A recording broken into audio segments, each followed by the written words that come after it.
This is about a loan from the plaintiff to the defendant. And you say, sir, that you were high school friends. You guys Yes, have been, Your Honor. and looking at the both of you, I'm thinking that's a while.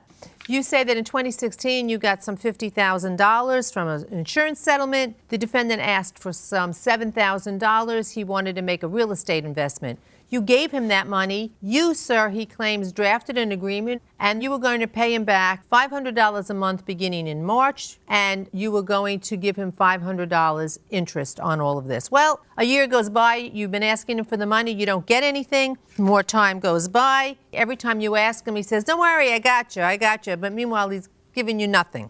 In 2020, you say that he helped you obtain some unemployment benefits and you got some $2,000. And for some reason, he thinks that was money to pay towards the money you lent him. It was not. He's been stringing you along for years, and you say he still owes you $5,000. Correct. What you say, sir, you did some paralegal work for him. You helped him gain custody of his son. You helped him get unemployment insurance. And so your defense is he forgave the debt because you helped him. Even if he didn't forgive it, the services that you rendered were certainly in excess of $5,000, so you don't owe anything.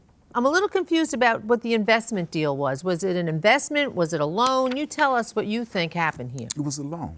You lent him how much money up front? $7,500. And you say there's an agreement for him to repay you. Is that true? That's correct. And who drafted that agreement? David did. Did you draft the agreement, sir, for repayment? Yes or no? I don't recall drafting that agreement, Your Honor. Did you sign an agreement? I believe I signed an agreement later. Do you have a copy of the agreement? Yes, I do. Exhibit A. So maybe you should look at that, and that will refresh your recollection, sir. It says, David Moak to receive $2,000 from Stephen Lang on or about January 10th, 2016. David Moak will pay Stephen Lang $2,500 on February 1st, 2016. So it's a $2,000 loan plus a payment of $500 interest. Thereafter, it says $5,000 payment on past real estate investment. David Moak will pay Stephen Lang $500 on the first of the month for 10 months. Remember this now?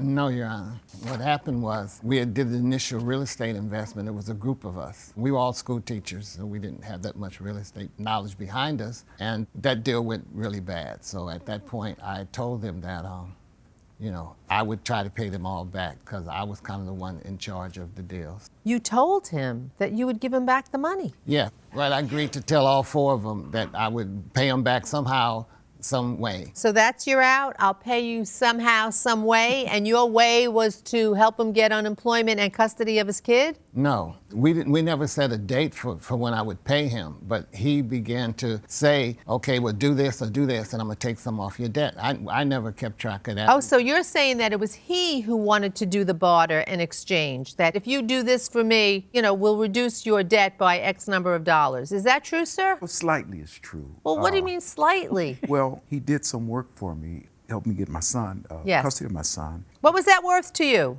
That's invaluable. What's that worth to you? $2,500. So did you take $2,500 off the debt he owed you? Yes, I did. No, Your Honor.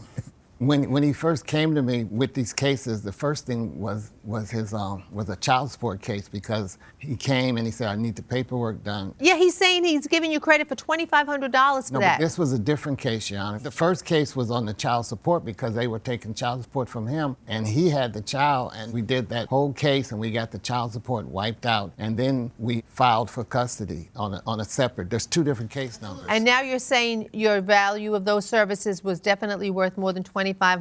But there was never an agreement to do this in barter. You created that in your head. The paper that we have here says you owe him. It says you owe him cash. Since we were always working together, he just said, I'm going to take, whenever he needed something, he said, I'll take it off. Did you ever say to him, forget, you don't have to pay me anything? Never said that. Never thought that. Are you guys still friends? Love him. Did I you love him. He's like a brother to me. Still? To this day.